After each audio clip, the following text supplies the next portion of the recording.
We're starting with this now, all new tonight. This man who has been critical, very critical of Tampa police in the past, saw them in a different light this weekend. Ali Muhammad is the leader of the local new Black Panthers party. He was robbed at gunpoint in Ybor City. So he called on officers for help, and within minutes, they were able to catch the suspected robber. Fox 13's Crystal Clark is here to share this exclusive story with us. Crystal, the irony here is pretty hard to ignore. Yeah, Chris, for someone who's normally speaking out against the wrongdoings of police, today he was applauding them for a job well done. But when it comes to violence in our community, he says there's still work to be done.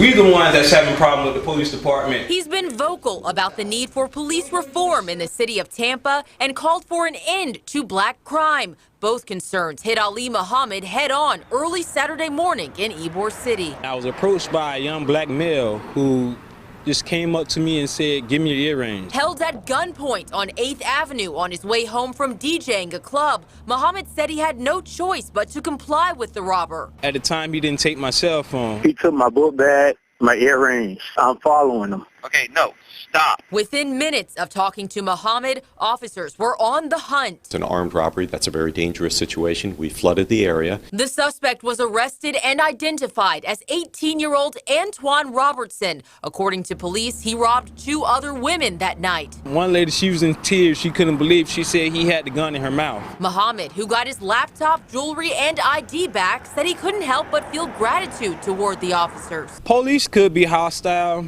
and they could be very belligerent.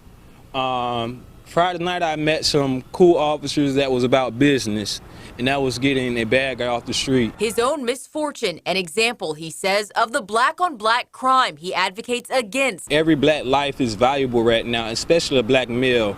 And for him to keep going on with the norm, the process of going to jail and ending your life like that, as our boys are doing nowadays, is very hurting. He says the traumatic event is an example of why police and the community must be able to come together for a greater good. I congratulate the police because I'm very anti-police, but I'm not against police relations and community relations.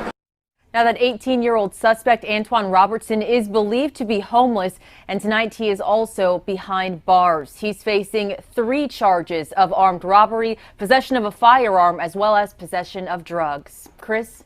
Very interesting point of view you gave us there, Crystal. Crystal Clark live in our newsroom. Thanks, Crystal. All artists in need of hot beats, hit up dolobeats.com. We got them bangers. Producers who need them high quality sounds, get your professional sound kit with over 11,000 sounds at dolobeats.com.